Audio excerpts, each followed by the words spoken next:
하나님의 말씀 함께 보겠습니다. 하나님의 말씀은 시편 122편 1절에서 9절까지의 말씀입니다. 구약 성경 897쪽에 기록되어 있습니다.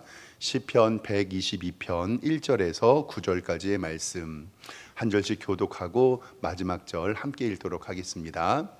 사람이 내게 말하기를 여호와의 집에 올라가자 할 때에 내가 기뻐하였도다. 예루살렘아, 우리 발이 내 성문 앞에 섰도다. 예루살렘아, 너는 잘 짜여진 성읍과 같이 건설되었도다. 지파들 곧 여호와의 지파들이 여호와의 이름에 감사하려고 이스라엘의 전례대로 그리로 올라가는도다. 거기 심판의 보좌를 두셨으니 곧 다윗의 집의 보좌로다. 예루살렘을 위하여 평안을 구하라. 예루살렘을 사랑하는 자는 형통하리로다. 내 성 안에는 평안이 있고 내 궁중에는 형통함이 있을지어다. 내가 내 형제와 친구를 위하여 이제 말하리니 내 가운데에 평안이 있을지어다. 여호와 우리 하나님의 집을 위하여 내가 너를 위하여 복을 구하리로다. 아멘. 우리 주보에 기록된 대로 우리 오른손 높이 들고 믿음의 고백 선포하겠습니다. 나는 천지를 지으신 여호와께 복을 받는 자입니다. 아멘. 우리 말씀 듣기 전에 옆에 있는 성도님들과 인사 한번 나눌까요? 좌우 돌아보시면서 주님의 이름으로 사랑합니다 인사하겠습니다. 네, 환영합니다. 오늘 예배 잘 오셨습니다. 하나님께서 오늘도 우리에게 은혜 주심을 믿습니다. 오늘 석샘교회를 통해서 하나님께 예배드리는 우리 성도님들은 주님의 이름으로 환영합니다. 정말 잘 오셨습니다. 하나님께서 우리 예배를 기쁘게 받아주실 줄 믿습니다. 좋은 교회 그리고 행복한 교회를 만나는 것은 참으로 감사한 일입니다. 그리고 내가 등록하고 예배드리는 이 교회가 좋은 교회, 행복한 교회면 정말 좋겠습니다. 그리고 또한 우리 석샘교회가 좋은 교회, 행복한 교회이기를 주님의 이름으로 축원합니다. 어떤 교회가 좋은 교회일까요? 건물이 깨끗하고 잘 지어 있는 교회, 목사님이 군더더기 없이 설교를 잘하는 교회, 찬양이 좋은 교회, 식당 밥이 맛있는 교회, 성도들이 사랑이 많은 교회, 기도가 응답받는 교회 하나하나 이야기하면 좋은 교회에 대한 이야기가 끝이 없지요. 이러한 고민은요, 교회의 본질과 비본질로 구분이 됩니다. 본질은요, 무엇과도 바꿀 수 없는 것, 교회의 핵심을 본질이라고 이야기하고, 비본질은 바꿔도 괜찮은 것을 비본질이라고 하죠. 그래서 종교개혁가들, 우리는 개혁교회를 다니고 있잖아요. 이 비본질, 본질은 무엇인가에 대하여서 칼빈 목사님, 루터 목사님, 치븐글리 목사님이 성경을 바라보며 조직신학을 완성했는데, 이것을 바로 교회의 표지 혹은 교회의 표징이라고 얘기합니다. 잠깐 화면 보여주시면은요, 교회의 표지는 세 가지로 구분을 합니다. 이거는 개혁교회 전통이죠. 첫 번째로는 하나님의 말씀이 바르게 전파되는 교회가 바로 본질에 가까운 교회다. 그리고 두 번째로는 성례, 우리가 이야기하는 성례 거룩한 예식은 세례와 성만찬입니다. 천주교에서 말하는 칠성례와는 다르지요. 즉 세례와 성찬이 올바르게 집행되는 교회가 바로 교회의 표지고, 마지막 세 번째로는 권징이 신실하게 시행되는 교회. 저기서의 권징은요, 권할 권자와 징계할 징자를 사용합니다. 우리 교회에서 권사님이라고 얘기할 때 권자가 저 권징에 사용되는 권자예요. 바로 교회의 권징은 칠이라고 이야기하는 사랑의 징계인데, 바로 그 사랑의 징계가 신실하게 시행되는 교회가 바로 교회의 세 가지의 표지입니다. 그런데 첫 번째하고 두 번째로는 교회에서 잘 이루어지고 있는데, 세 번째 권징을 행하게 되면 요즘 성도님들은 교회를 떠나요.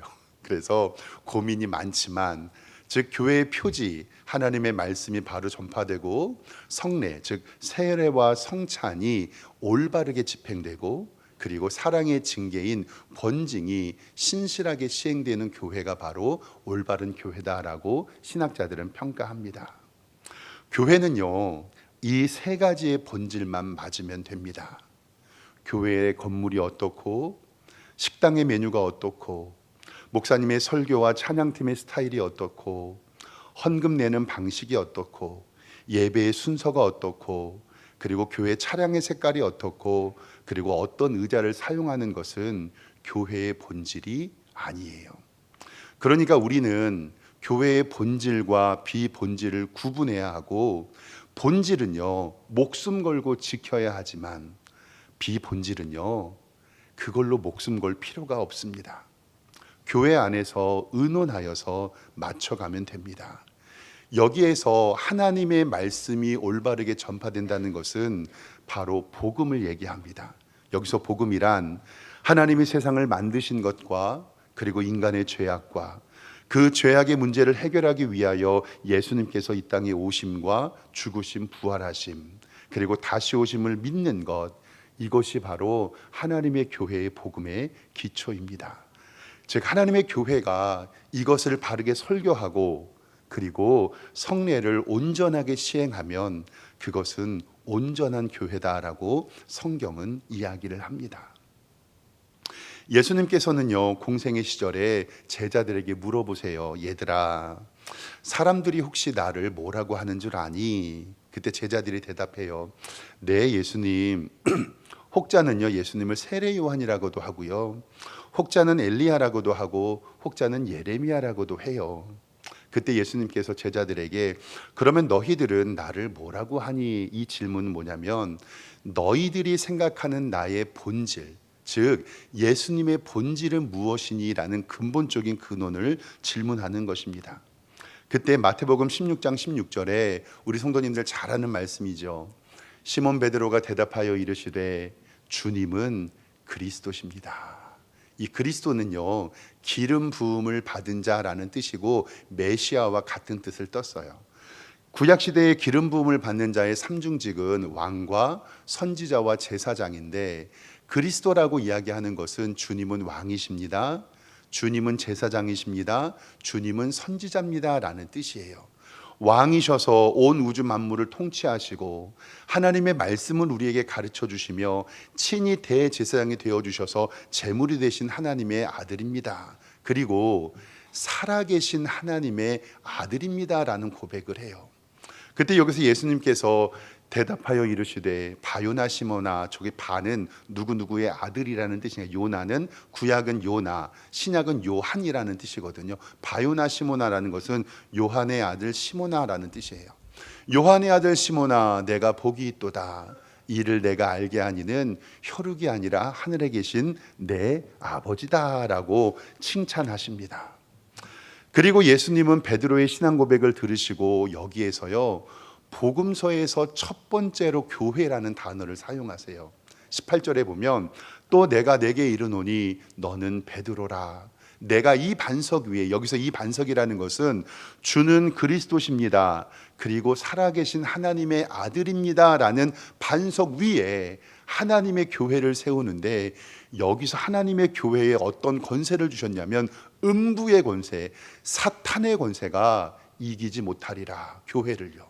그리고 교회에 어떤 권한을 주셨냐면 내가 천국 열쇠를 내게 주리니, 즉 하나님을 믿는 신앙 고백 위에 세운 교회 위에 천국 열쇠를 내게 주리니 내가 땅에서도 무엇이든지 매면 하늘에서도 매일 것이요 내가 땅에서도 무엇이든지 풀면 하늘에서도 풀리리라 하시고 라는 말씀을 주셔요.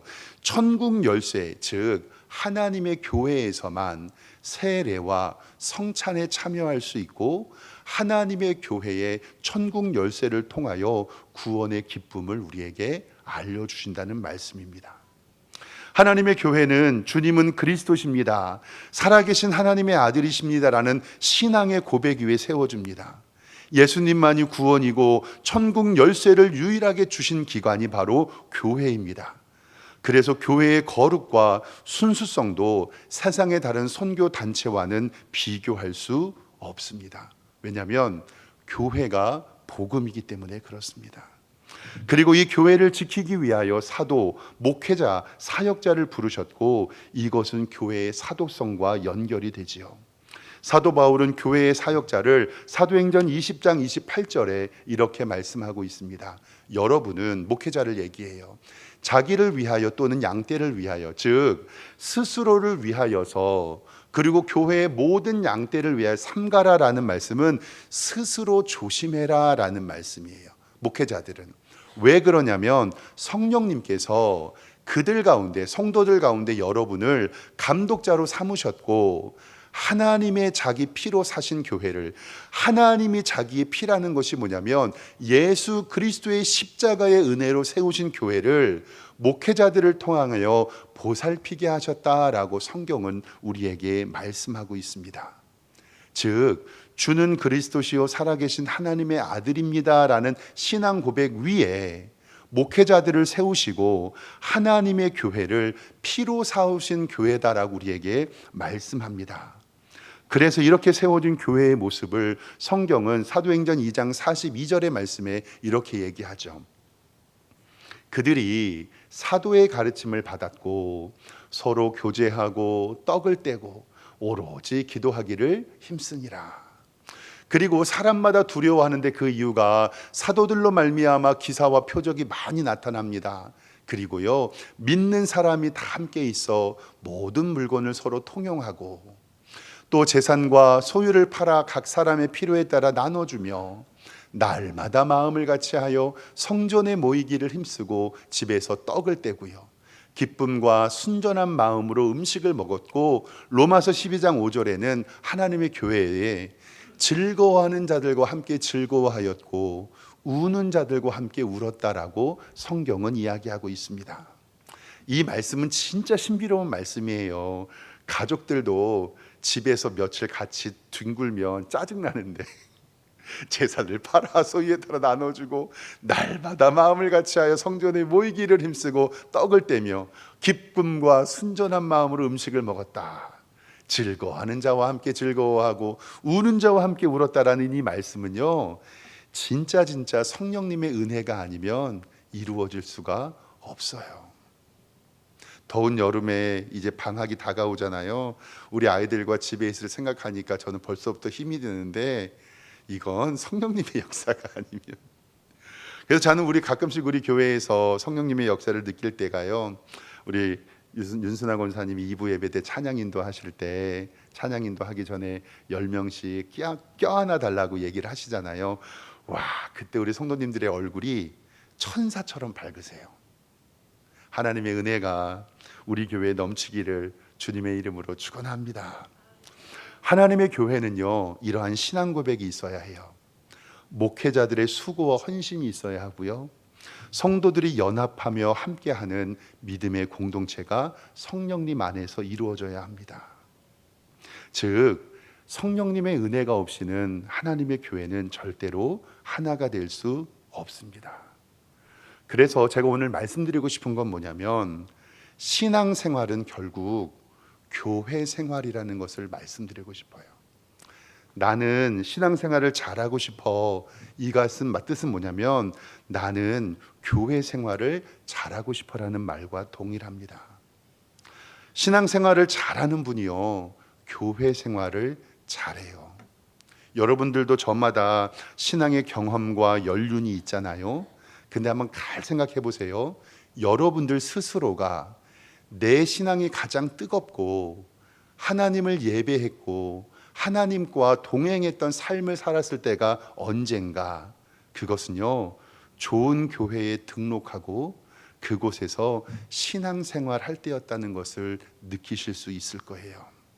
만약에 내가 등록했던 교회가 시끄럽고 내가 등록했던 교회가 은혜가 안 되면 여러분들의 신앙생활도 마찬가지였을 것입니다. 즉 하나님의 교회 안에서 신앙생활을 잘하는 것은 바로 교회의 생활을 잘하는 것이다라고 성경은 이야기합니다. 그래서 신학교에서 많은 선배 목사님들이 우리 목회자들에게 늘 가르치는 건 뭐냐면, 너희들이 나가서 목회를 할 때 제일 신경 써야 하는 부분은 바로 교회의 평안이다. 교회의 분란이나 아픔이나 큰 소리가 나면 절대로 안 된다. 절대로 교회는 한 하나님, 한 예수님, 한 성령님을 섬기는 곳인데 교회에서 절대로 큰 소리가 나서는 안 된다. 만약에 너희가 담임하여 교회가 분란이나 다툼과 시끄러움이 일어났을 때는 다른 일을 하지 말고 무조건 기도해야 한다라고 선배 목사님들이 가르쳤던 것이 생각이 납니다. 즉 교회 생활을 없이는 신앙생활을 할 수가 없다는 것입니다. 어떤 사람들은 이렇게 얘기해요. 목사님, 나는 예수님을 믿는데 꼭 교회에 나가야 합니까? 꼭 나오셔야 됩니다.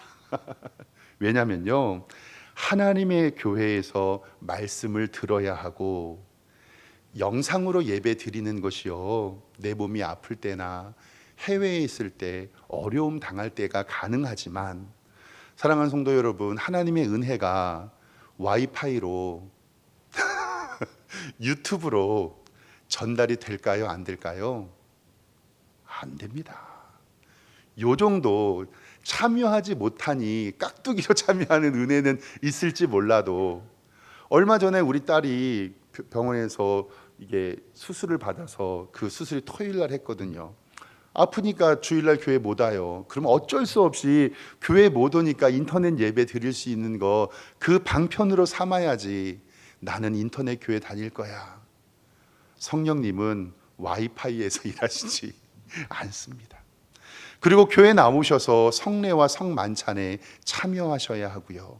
그리고 때로는 내가 잘못되었을 때에 교회의 권징을 들으실 수도 있어야 됩니다. 이것이 바로 교회가, 성도들이 교회를 등록하고 교회에 다녀야 하는 이유입니다. 첫 번째, 우리의 몸은 그리스도의 영적인 몸이기 때문에 우리는 각각 연결되어 있는 지체라는 것을 알아야 됩니다.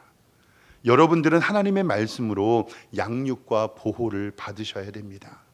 그리고 여러분은 하나님의 교회의 봉사의 일을 감당하셔야 됩니다. 성경은 서로의 짐을 서로 지고 서로를 돌아보라라고 말씀합니다. 그리고 때로는 우리가 잘못했을 때 교회의 권징을 묵묵하게 받아들일 줄도 아셔야 됩니다. 그래서 교회가, 성도가 교회에 등록하고 적을, 호적, 본적을 둔다는 것은 나는 이 교회를 다닌다라는 행정의 절차가 아니라 나는 예수님을 나의 구주로 삼고 나의 영적인 보호자인 교회 목회자를 인정하며 다른 지체인 성도들과 연합하고 주의 명령에 순종하여 하나님의 봉사의 일을 맡고, 때로는 잘못했을 때 교회의 권징을 받고 교회의 일원으로서 책임을 다하겠습니다라는 영적 의미가 하나님의 교회에 등록한다라는 의미입니다. 신앙생활이 교회 생활이라고 말씀하는 이유는 예배만이 우리의 신앙생활이 아니라는 거예요. 그래서 사랑하는 성도 여러분, 교회에 등록하여서 바르게 신앙생활 하시는 우리 성도님들 되기를 소망합니다. 그래서 오늘날의 교회 예배당은 구약의 성전과 비교되기는 하는데요, 시편의 기자 시편 84편 4절에 시편의 기자는 이렇게 얘기해요. 주의 집에서 사는 자들이, 바로 교회를 얘기하고 성전을 얘기하죠. 복이 있나니 그들이 항상 주를 찬송하리이다. 주의 궁정에서의 한 날이 다른 곳에서의 첫날보다 나은즉 악인의 장막에 사는 것보다 내 하나님 성전에 문지기로 있는 것이 좋습니다 라고 시편의 기자가 고백합니다. 그러니까 사랑하는 성도 여러분, 하나님 앞에 바른 신앙을 가지고 교회 생활을 하는 성도들은 하나님의 전 교회를 사모할 수밖에 없다는 거예요. 한번 질문 한번 들어보겠습니다. 스스로에게. 여러분들 요즘 교회에 자주 오십니까? 교회에 오시는 게 기쁘십니까? 정말 내가 믿음이 뜨겁고 하나님의 교회에 오시면 은혜가 충만하십니까? 하나님께 기도할 때 교회에 오셨던 빈도가 많으셨던 것, 내 믿음이 뜨겁고 하나님 앞에 열정이 있었을 때 교회에 많이 오셨던 것 인정하셔야 됩니다. 신앙생활은 교회 생활이라고 한 이유가 여기에 있습니다. 신앙생활을 잘 하시는 분은요, 주중에 교회에 방문하는 횟수가 많아요. 이건 법칙입니다. 그래서 제가 늘 말씀드리는 거, 주일날만 교회에 오지 마시고 평일날에 한 번씩 교회에 오셔라 라고 말씀드리잖아요. 수요 예배도 오시고 금요 예배도 오시고 새벽 예배도 오시고, 그리고 제가요 항상 교회에 있습니다. 여러분 오실까 봐 점심도 교회에서 먹을 때가 많거든요. 오셔서 저랑 차도 한잔 하시고 저 밥도 한 그릇 사주시고 하나님의 교회에 오셔서 기도하며 하나님의 은혜를 구하시는 여러분 되시기를 주님의 이름으로 축원합니다. 오늘 성경의 본문에요, 그때는 성전이죠. 성전에 올라가는 성도가 기쁨으로 하나님 앞에 찬양을 부르는 노래가 바로 오늘의 이 노래예요. 성전에 올라가는 노래, 그 주인공은 다윗이고요. 지금으로 비유하면 성전에 올라가는 노래가 어떤 거냐면요, 주일날 교회 갈 때 부르는 노래라는 뜻입니다. 오늘 본문 122편 1절 볼게요. 보세요. 사람이 내게 말하기를 여호와의 집에 올라가자고 할 때 내가 가장 뭐 했다? 기뻐했다. 이 다윗은요 다른 게 아니라 사람들이 내게 말하기를 여호와의 집에 올라가자고 할 때 내가 기뻐했다. 이거 뭐냐면 누가 나한테 교회 가자라고 얘기했을 때 나는 마음이 가장 기뻤다는 거예요. 그리고 2절에 예루살렘아 우리의 발이 내 성문 안에 있고 예루살렘아 너는 잘 쩌여진 성읍과 같이 건설되었도다라고 얘기를 해요. 예루살렘이라는 도시는요 바위산이에요. 아시다시피 다윗이 하나님의 성전을 짓기로 약속하고 천도한 곳이 바로 이 예루살렘인데, 성전은 솔로몬 때 지어졌으니까 아직 성전이 완성되지 않았어요. 그 다윗산 위에 성막만 존재했고 성전을 지을 재료들만 준비하고 터만 준비되어 있을 상황이에요. 근데요 이 다윗은 성전을 보지 못했지만 그 터만 봐도 어때요? 좋은 거예요. 무엇과 같냐면요, 우리 교회가 처음 건축할 때 땅만 사놓고 아직 교회가 이루어지지 않았어요. 근데 오셔서 땅 밟기 기도하셨잖아요. 그때 아무것도 지어진 교회는 없었지만 이 터만 바라봐도 내 마음이 기뻤던 그때의 모습을 오늘 다윗은 이야기하고 있는 거예요. 그리고 이스라엘의 12지파가 차례로 그곳에서 예배할 것이며, 그곳에 어떤 것을 얘기하면 5절 말씀에 보면요, 거기에 심판의 보좌를 두셨으니 곧 다윗의 집의 보좌로다. 심판의 보좌, 다윗의 집의 보좌는 궁극적으로 다윗의 자손인 예수 그리스도를 예표하는 예언의 말씀입니다. 즉 하나님은요 베드로의 신앙 고백에 대하여 하나님의 교회를 말씀하시고 이 반석 위에 교회를 세우신다고 하셨고 천국 열쇠를 하나님의 교회에 주신다고 하셨어요. 그리고 그 심판의 보좌는 우리를 천국으로 인도해 주는 예수님의 보좌임을 우리는 믿습니다. 요한계시록 7장 10절에 이렇게 말씀하고 있습니다. 큰 소리로 외쳐 이르되 구원하심이 보좌에 앉으신 우리 하나님과 어린 양에게 있도다. 이는 보좌에 가시 계신 어린 양이 그들의 목자가 되사 생명수 샘으로 인도하사 하나님께서 그들의 눈에서 모든 눈물을 씻어 주심이라. 아멘. 즉 다윗의 보좌는 궁극적인 예수 그리스도의 어린 양의 보좌이며 공의의 하나님의 심판이 완벽한 구원으로 완성되는 것을 우리에게 예언하고 있습니다. 다윗이 성전산에 오르며 부르는 노래는 새 예루살렘으로 완성될 것은 성경은 우리에게 이야기합니다. 그래서 오늘 말씀 6절에 보면은요 이렇게 얘기해요. 예루살렘을 위하여, 여기서 예루살렘은요 하나님의 성전을 얘기하는 거, 교회를 얘기하는 거예요. 예루살렘을 위하여 평안을 구하라. 예루살렘을 사랑하는 자들은 형통하리로다. 궁극적으로 하나님의 교회론으로 이것을 해석하면 다윗은 예루살렘 성전을 위하여 평안을 구하며 사랑하는 자를 형통을 위하여 기도한다는 것은, 이것은 두 가지예요. 첫 번째, 성도는 첫째의 기도의 제목이 하나님의 교회의 평안이다. 그리고 두 번째, 교회를 사랑하는 것이 바로 성도의 형통의 방법이다라고 성경은 우리에게 이야기하고 있습니다. 이것은 우리가 잘 아는 말씀, 너희는 먼저 그의 나라와 그의 의를 구하여라. 그리하면 이 모든 것을 너희에게 더하시리라.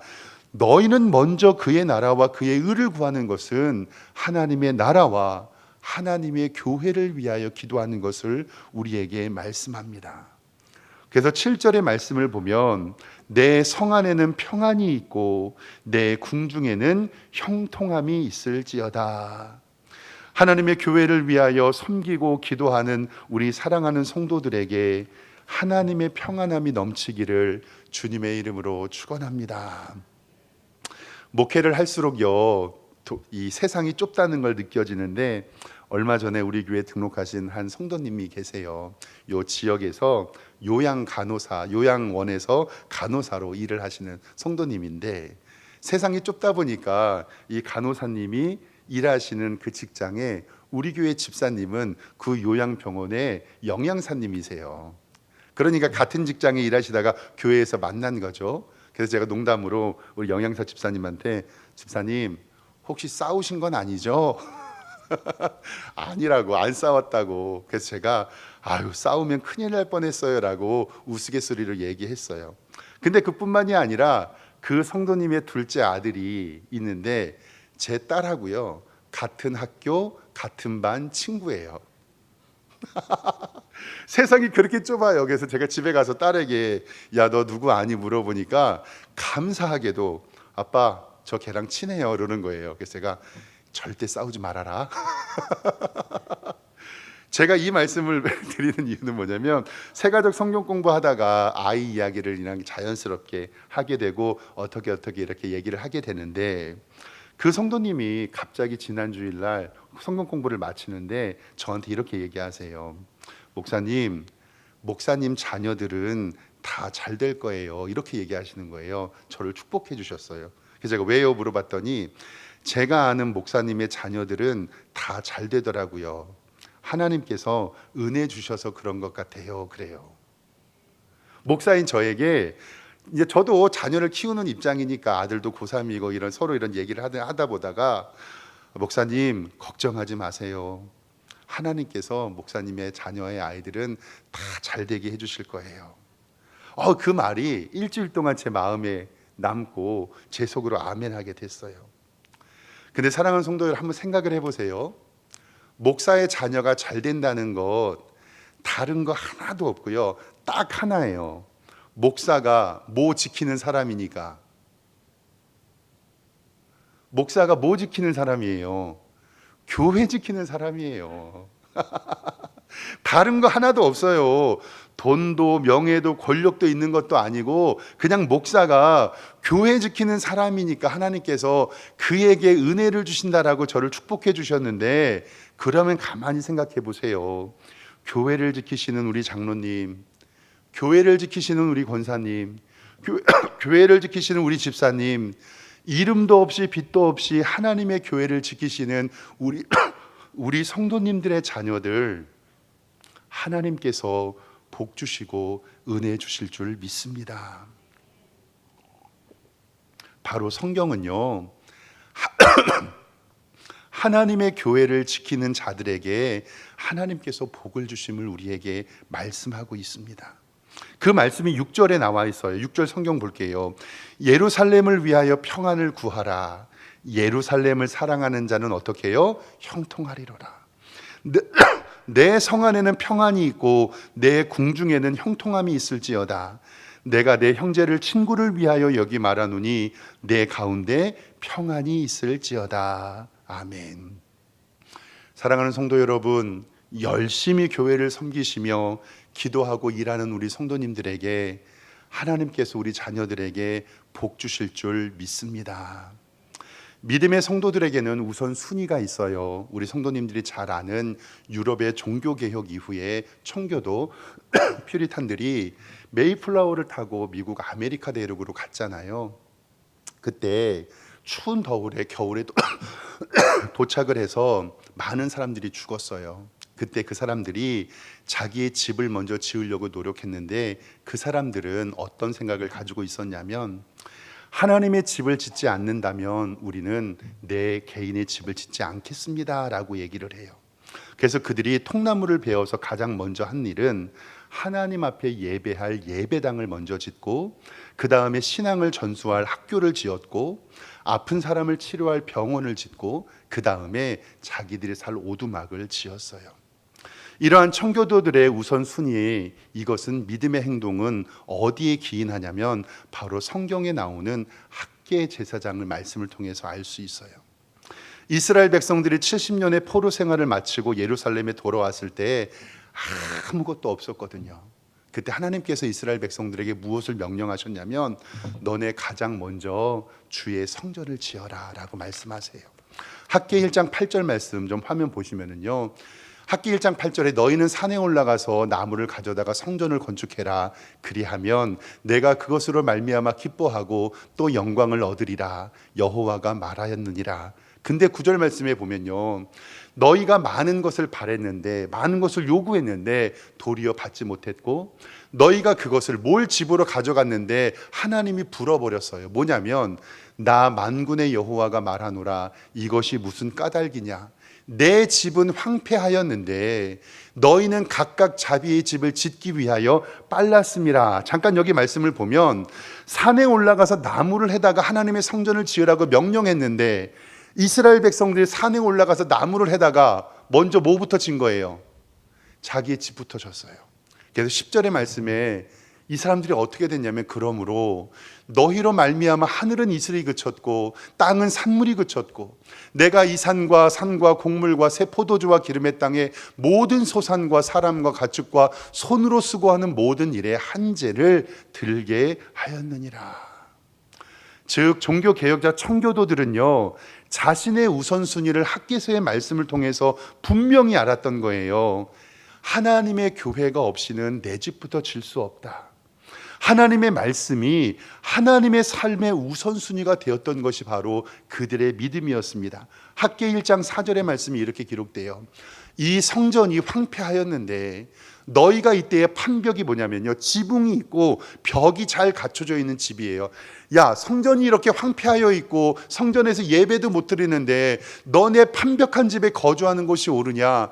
그러므로 이제 만군의 여호와가 이같이 말하는데 너희는 너희 행위를 살필지어다 라고 그들을 책망하고 있습니다. 6절 말씀에 너희가 많이 뿌릴지라도 수확을 적으며 먹을지라도 배부르지 못하고 마실지라도 흡족하지 못하며 입어도 따뜻하지 못하고 일꾼이 삭을 받아도 그것을 구멍을 뚫어진 전대에 넣음이 마땅히 된다라고 이스라엘 백성들에게 열매 없음을 우리에게 말씀하고 있습니다.